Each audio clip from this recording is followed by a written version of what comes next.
여러분 안녕하십니까? 오늘 2022년 1월 19일을 맞아서 하나님께서 주시는 생명의 말씀을 시작합니다. 창밖에 보니까 신눈이 내리고 있네요. 우리 마음에도 하나님의 은혜가 한방눈처럼 소복히 쌓이게 되기를 축복합니다. 함께 말씀을 제가 봉독에 올립니다. 그 후에 예수께서 나가사 레이라 하는 세리가 세간에 앉은 것을 보시고 나를 따르라 하시니 그가 모든 것을 버리고 일어나 따르니라. 레이가 예수를 위하여 자기 집에서 큰 잔치를 하니 세리와 다른 사람이 많이 함께 앉아 있는지라. 바리새인과 그들의 서기관들이 그 제자들을 비방하여 이르되 너희가 어찌하여 세리와 죄인과 함께 먹고 마시느냐. 예수께서 대답하여 이르시되 건강한 자에게는 의사가 쓸데없고 병든 자에게나야 쓸데있나니 내가 의인을 부르러 온 것이 아니고 죄인을 불러 해시키러 왔노라. 아멘. 봉독한 말씀을 중심으로 해서 변화를 모르면 과거에 매인다 하는 제목으로 말씀을 나누겠습니다. 변화가 없으면 미래도 없고요. 변화를 모르면 사람은 과거에 매이고 무의미한 삶을 반복할 뿐이죠. 오늘의 말씀에서 우리가 이런 점들을 발견하게 됩니다. 자, 오늘 이 책의 저자 누가는 예수님께서 가버나움의 집 밖으로 나가신 것에서부터 이야기를 시작합니다. 아마 바닷가, 확 트인 바닷가 쪽으로 가신 것 같아요. 대개 이 바닷가에는 뭐가 있습니까? 세관이 있어요. 세관. 수출입 화물에 대해서 세금을 매기고 또 고기 잡은 어부들이 잡은 고기에 대해서 어획량에 따라 세금을 부과하는 그런 세관이 있지요. 근데 그 세관에 누가 앉아 있었느냐 하니까 여기 복음서에서는 레이라 그랬어요. 근데 사실 이 레이가 누구냐면 마태예요. 우리가 마태복음서 9장 9절에 보게 되면 자신이 세관의 박스에 앉아 있다가 예수님께 부름받은 마태 자신의 얘기를 쓰고 있어요. 근데 마가와 누가는 여기서 레이라고 하는 이름을 쓰고 있네요. 자, 예수님께서 이 세관 박스에 앉아 있는 세금 징수원이죠. 이 마태를 지금 부르신 거예요. 나를 따르라. 그때 마태가 비록 지금까지 사람들에게 욕은 먹었지만 돈을 많이 버는 그 세관원의 직장을 내려놓고 예수님을 자기 인생의 풀타임으로 따라가는 제자의 길에 들어서게 되는 것이죠. 자, 여러분, 무엇이 이 마태로 하여금 인생의 대전환을 이루게 한 것일까요? 세간에 앉아있는 가운데 예수님이 나를 따르라 했다고 해서 즉흥적으로 따라간 것은 아닐 거란 말입니다. 그 사람의 마음에 이러한 과감한 대인생의 그런 전환을 결단하는 그의 발걸음을 옮기게 한 것에는 그런 배경이 있을 것이라 생각하는 것이죠. 뭐겠습니까? 예수님께서 가버나움에 교통이 좋은 가버나움에 이사를 하시고 거기서 전도의 그 본고지를 삼으시고 사람들을 가르치시고 치유사역도 하시며 많은 이적을 행한 것을 우리가 앞선 말씀에서 보았습니다. 마태 역시 그가 비록 세관원으로서 세관에 근무하고 있었지만은 예수님의 이러한 사역들을 그의 어떠하심을 그는 많이 들었고 그 마음으로 사모하고 있던 터에 지금 이렇게 예수님을 접촉하게 된 것으로 이해를 하게 되는 것입니다. 그렇지 않겠습니까? 주님께 참 택함받은 정도가 아니라 천국 복음을 위하여 구속 사역을 위하여 예수님의 직계 제자로 부르받은 정도의 마태라고 한다면 그 마음속에요. 분명히 그가 돈을 많이 벌고 있었지만은 왠지 모르는 마음에 공허함이 있었고 그 공허함을 채우고 열어놓을 출구를 예수님에게서 그는 발견한 것입니다. 나도 예수를 따라하고 싶다. 그런 마음이 안에서 달아오른 상태에서 예수님께서 그를 부르신 것이라고 그렇게 이해를 하게 되는 것입니다. 예수는 즉각 마태는 즉각 예수님의 부르심을 받고 세관박스에서 즉시 예수님을 따라간 것으로 오늘의 말씀이 소개하고 있습니다. 자, 이 말씀에서요, 이제 생각해 보게 되는 것은요, 첫 번째로 지금 하나님 아버지께서는 그의 아들 예수를 통해서 그의 어떠하심을 이 책의 독자들인 우리에게 드러내고 있는 거예요. 하나님의 실제성을 자기 아들 예수 안에서 우리가 보게 하시는 것이죠. 자, 오늘 말씀 우리 무엇을 봅니까?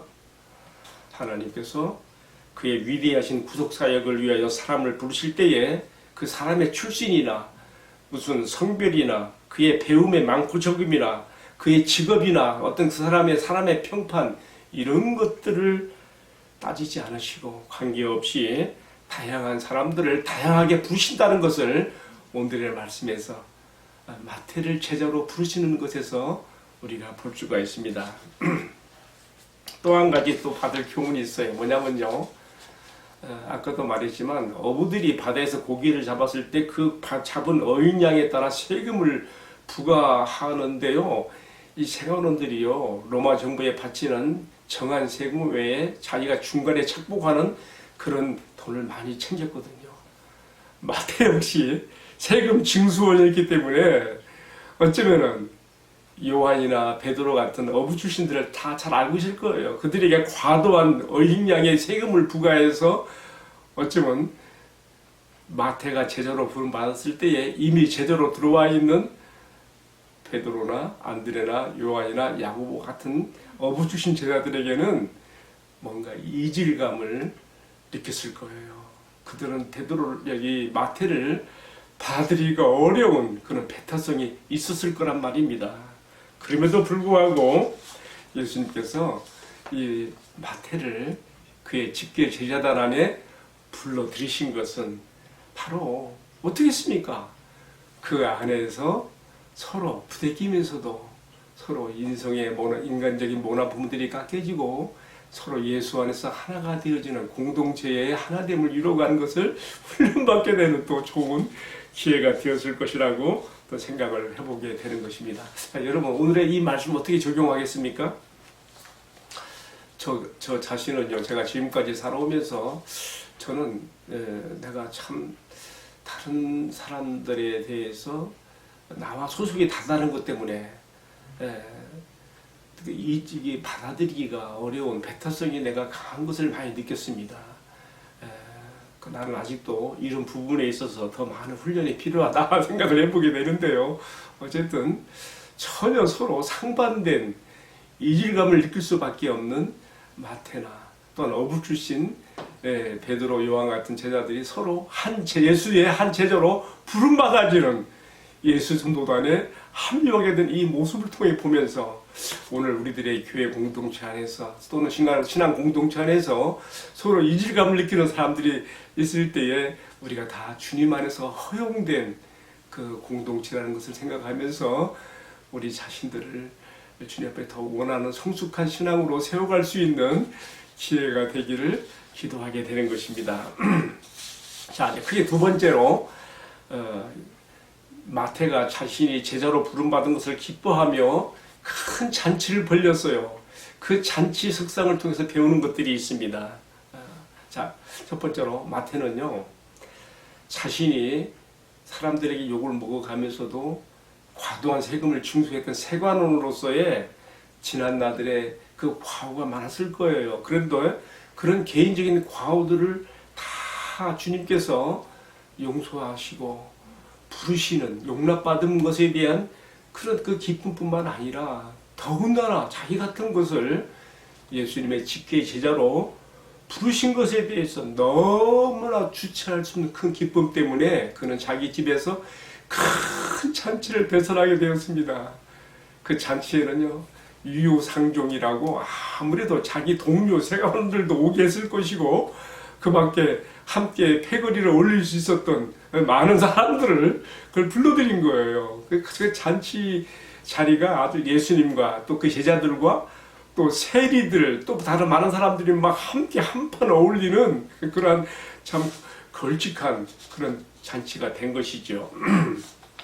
자, 이에 대해서 그것을 엿보게 된 바리새인과 그들의 서기관들이 여기서 비판을 가합니다. 왜 너희가 이렇게 세리와 죄인들과 함께 어울리는가? 왜 이렇게 하게 되는가 하면요, 당시에 세리나 죄인들은요, 율법을 지키지 못하는 그러한 하루 인생으로 살았기 때문에 그들과 어울린다는 것은 율법의 가치를 깎아내리는 것처럼 생각해서 이처럼 경건하다고 하는 자들은 이처럼 하루쯤과 어울리지 않았던 것이죠. 그런데 예수님은 가장 고결하시고 거룩하신 분이 그들과 함께 어울리거든요. 여기에 대해서 지금 이의를 제기하는 것입니다. 지금 하나님께서 자기 아들 예수 안에서 율법의 시대를 종결시키시고 새로운 은혜의 시대를 여셨다는 것을 우리가 이 마태가 벌이는 한판 잔치석상에서 예수님과 세리와 죄인들이 함께 어울려 먹고 마시는 장면에서도 우리가 엿볼 수가 있는 것이죠. 그러나 이러한 새로운 시대의 변화를 감지할 수 없었던 당시 바리새인과 서기관들, 율법의 종교 지도자들은 여기에 대해서 이의를 제기하는 것입니다. 자, 이에 대해서 예수님은 말씀했습니다. 5장 31절에 나오지요. 건강한 자에게는 의사가 쓸데없고 병든 자에게라야 의사가 쓸데있나니 내가 의인을 부르러 온 것이 아니요 죄인을 불러 해결시키러 왔노라. 이렇게 말씀하셨습니다. 예수님께서는 아버지께서 자기를 이 땅에 보내셔서 아버지의 뜻을 이루라고 하신 지금 그것들을 행하시면서 특별히 오늘의 말씀에서는 세리와 죄인들과 함께 친분을 나누고 있는 모습에서 당시 율법 골수 분자들의 상상과 생각을 뛰어넘는 보통 유대인들의 생각을 뛰어넘는 야훼 하나님의 어떤 분이신 것을 예수님의 이러한 모습 속에서 우리 하나님의 실제를 나타내 보이시는 것입니다. 무엇을 말씀하실 것입니까? 우리 하나님 아버지 사랑의 품에서는 품어지지 못한 어떤 죄인도 없고 그 자비의 품에는 어떤 사람이라도 다 용납되고 품어줄 수 있다는 것을 예수님께서 지금 세리와 죄인들과 함께 어울리는 모습에서 보여주시며 이것이 곧 아들을 이 땅에 보내신 아버지의 마음이 그대로 반영된 것이며 아들을 통하여 우리에게 새로운 복음의 시대를 연 것을 우리에게 보여주시는 것입니다. 여러분, 이러한 변화를 모르면서 여전히 과거에 매여서 사는 사람이 되어 자기 상상으로 만드는 하나님을 믿고 섬기게 되는 것은 얼마나 안타깝고 어리석으며 가련한 일입니까? 오늘 이 말씀을 통하여 예수님께서는 구약의 율법 시대가 종결되었고 새 시대가 도래하였지만 여전히 과거에 매여 사는 사람들에 대해서 이러한 율법의 맹종과 그들의 생각에 잘못된 것을 드러내고 있는 것을 보게 되는 것입니다. 자, 그리고 또 한 가지 이어지는 말씀에서 바리새인들이 또 그 당시 세례 요한의 제자들이 예수님께 한 질문이 있습니다. 33절 이하에 나오지요. 오늘 제가 봉독하지 않았습니다만 이어지는 말씀은요. 왜 당신들은 금식하지 않는가? 당신 아직까지는 세례 요한이 아직 그 참수형을 당하기 전이었기 때문에 세례 요한은 오히려 갇혔어도 그의 제자들은 여전히 존속하고 있었던 것이고요. 그리고 바리새인과 또 서기관들, 종교 지도자들 역시 세례 요한의 제자들처럼 구약에 매여 있으니까 그 율법의 하나인 금식에 대해서 그들은 철저하게 따르는 사람들이었던 것이죠. 근데요, 그 당시에 얼마나 율법을 맹종적으로 그들이 확대 해석하고 따랐는가를 보게 되는 것은요, 본래 하나님께서 구약에서 명하신 금식은요, 하루예요, 하루. 우리가 성경 레위기 16장 29절 34절에서 보게 되면요, 대속죄일에 대한 규례가 있어요. 매년 7월 10일이 되면 그 하루는 밤을 괴롭게 하며 하나님 앞에 금식하면서 기도하는 기간으로 정하라 그랬어요. 그런데 예수님 당시에는 어떻게 된지 아세요? 우리가 누가복음 18장 12절에 보게 되면요, 1년에 한 번 대속죄일의 금식이 아니에요. 바리새인들은요, 당시 종교 지도자들은요, 일주일에 2번 금식으로 바꿨어요. 뭐 자기들 딴에는 더 하나님을 잘 섬긴다 그렇게 한 것이겠지요. 그런데 그래서 자기들은 그렇게 하고 있는데 왜 예수의 제자들은 그렇게 하지 않는가? 왜 너희는 그렇게 하지 않느냐라고 지금 항의를 하는 것이죠. 자, 예수님은 여기에 대해서 어떻게 답변하셨습니까?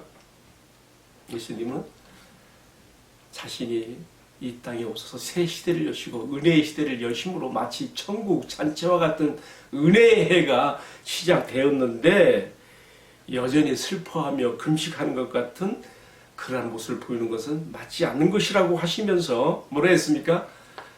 새 술은 새 부대에 넣어야 한다 하는 말씀으로 이 말씀에 대한 일침을 가하셨습니다.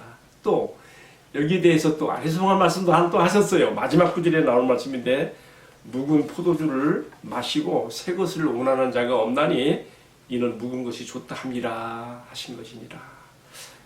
여러분 무슨 뜻일까요? 예수님은 여기서 은혜의 시대가 도래하여 자신이 전하는 복음, 이것은 곧 옛 율법을 완성시키는 맛있는 묵은 포도주로, 그러니까 옛 포도주, 묵은 포도주를 완성시키는 맛있는 묵은 포도주로 그렇게 비유하신 것입니다. 이 새로운 시대가 도래해서 이 은혜의 포도주를 마시며 감사하고 기뻐하며 즐기는 시대가 도래하였는데도 여전히 과거에 매여서 지금 예수님에 대해 항의했던 바리새인들, 서기관들, 종교 지도자들의 모습을 오늘 말씀에서 보여주고 있지요. 그들은 예수님이 세리와 죄인들과 더불어 어울리는 것에 대해서 불쾌했고 율법을 깎아내려는 그런 잘못으로 폄하했으며 왜 금식하지 않느냐라고 하는 항의를 통하여 여전히 그들은 새 시대가 도래하였지만 여전히 옛 시대 율법에 매여서 자신들의 율법의 잣대로 예수님과 제자들을 그렇게 판단하는 것을 우리가 볼 수 있습니다. 오늘의 말씀의 결론은 이렇습니다. 새로운 시대가 되었지만 새로운 변화를 모르면 여전히 과거에 매인 사람이 되고 그의 신앙과 삶은 무의미를 반복할 수밖에 없는 모습이 된다는 것을 오늘이 주는 중요한 교훈으로 마음에 새겨야 되었습니다. 여러분 우리가 주님을 섬기고 살아갈 때에 우리는 이미 이 은혜의 해에 들어간 사람들이 되었습니다. 구약의 당시 바리새인과 서기관 종교지도자들처럼 옛 율법 구약의 그 무거움에 눌려서 억지로 주님을 섬기는 그런 신앙과 삶이 아니라 주님 안에서 우리에게 주신 자유와 기쁨과 평안 가운데 주님을 감사하며 찬양하며 주님 앞에 살아가는 우리의 모습 되기를 주님의 이름으로 축복합니다. 기도하겠습니다. 주님, 나 같은 죄인을 불러서 주님의 위대한 구속사역에 천국 일꾼으로 삼아주신 것을 감사드립니다. 주님이 오심으로 새로운 은혜의 시대가 시작되었고 축복의 날들이 이어졌는데 주님, 이 새로운 시대의 변화를 아는 자로서 옛것에 매이지 아니하고 복음의 시대에 합당한, 복음에 합당한 신앙과 삶을 살아가는 저희들이 될 수 있게 하여 주옵소서. 모든 말씀을 우리 주님 예수 그리스도의 이름으로 기도 올리옵나이다. 아멘. 예, 감사합니다.